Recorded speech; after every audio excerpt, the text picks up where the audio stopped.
glad I didn't throw away the old fuel line, because they make awesome painting stuff holders. Technical term. I've done the inside of the door before I put the strengthening brace on, so that I make sure I get the epoxy primer behind and all over the panel. The other side. Pretty good. This is the strengthening bracket and pocket.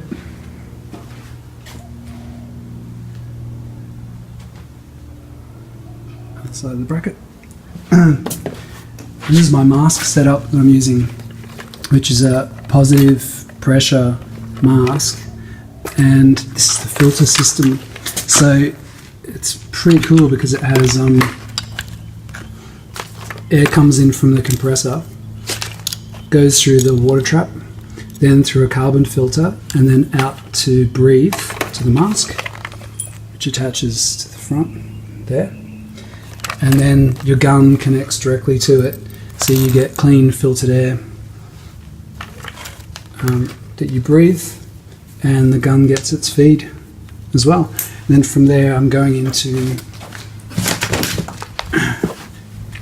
this pressure gauge and also water filter for the gun through there, so that I get no water in my paint, and I can also control the pressure because I'm spraying at about 40 psi.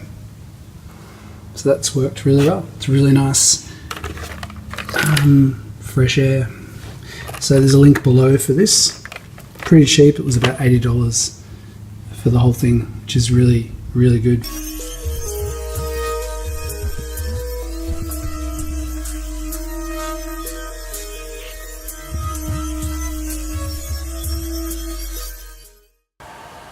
Here's my door, painted and ready to put the pocket back on, which is here. I know it seems counterintuitive again, but I've used my finger sander to take off the spots where I'm going to weld the pocket back on, and I'm just going to spray these with some weld through primer.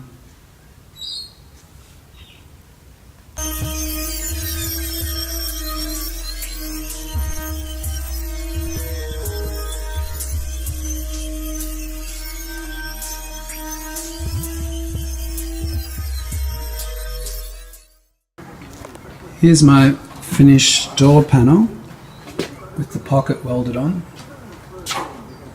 and yeah, look, once it's painted, you can't see this anyway, bottom part of the pocket, but yep, it's all sealed. Underside's a bit rough, but again, you can't see it. This is the strengthening bracket, which I've clamped in at the top and welded on the bottom. That's the bracket that holds the window winder. So the early minis with slide windows, I don't think they have that. So this is a unique thing to Australian minis.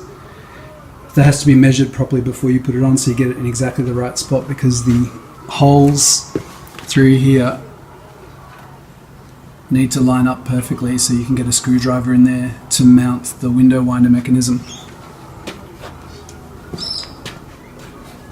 So yeah, here we are.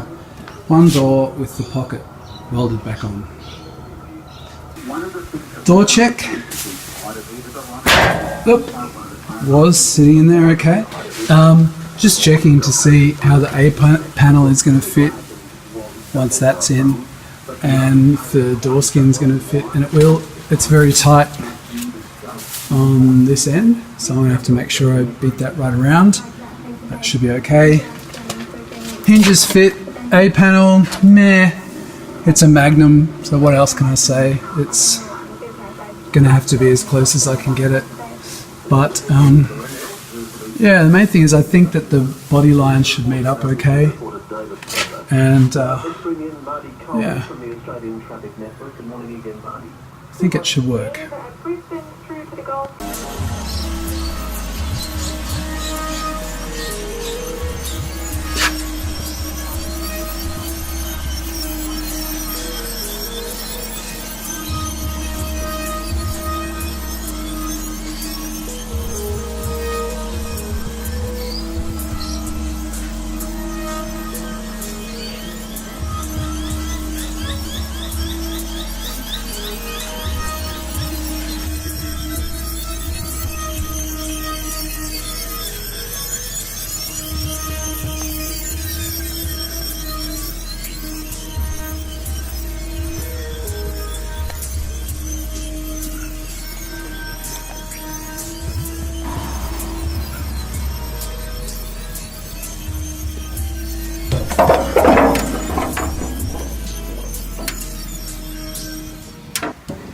inside of the door.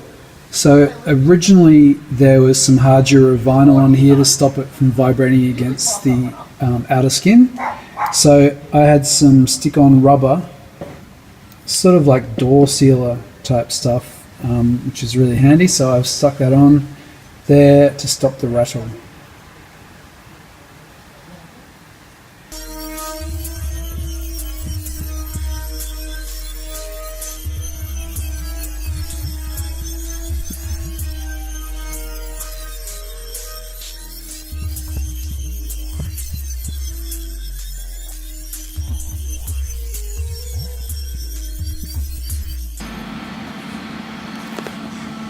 So I've done a test fit of the panel on the car to see if it lined up, and I just sort of bent it to get it to fit properly, and then clamped it in place, and it's not a bad fit actually, it's pretty good.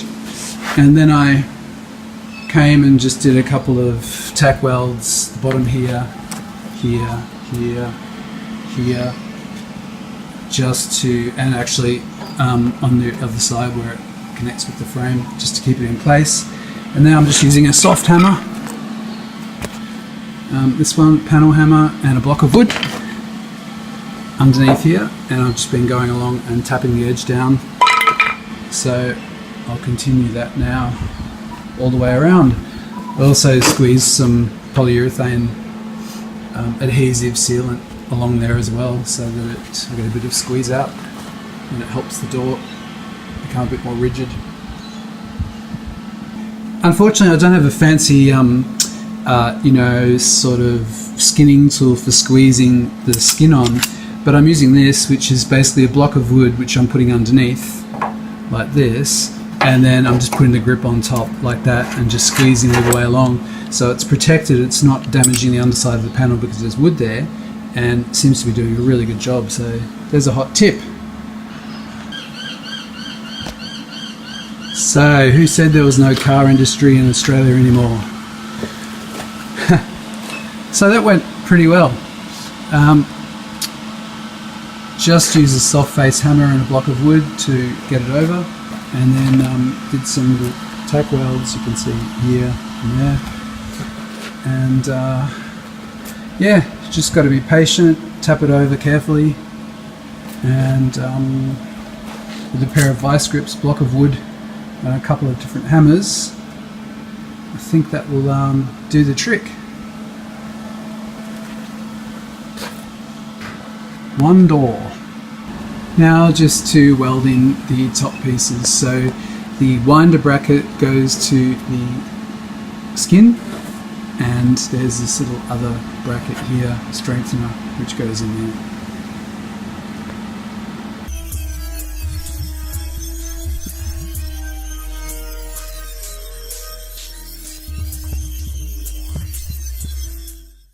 So just to verify that the handle actually works, it's in the right position. There we go. So I don't have the return spring on there at the moment, so it won't go back into position all the way. Once the return spring's on, it'll pop back into that position there. That's where the stock goes on the end.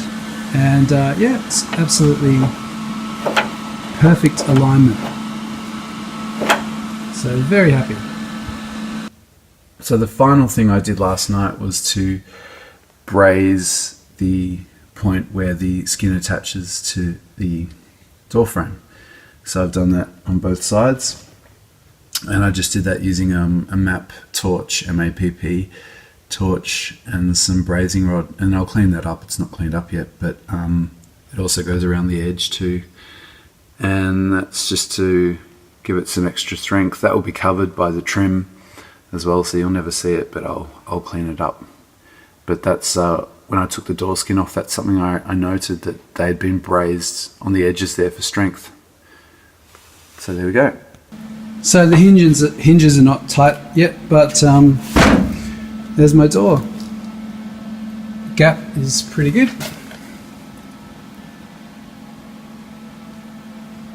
Not bad. The line meets up, the body line, which is good. Gap around the top. You know what, it's actually better than how it was before. There's still this weird, that sort of weird typical mini gap, but hey, I'm pretty happy with it. That's with the seal in too, which I think is important. So you can see how it's really going to fit.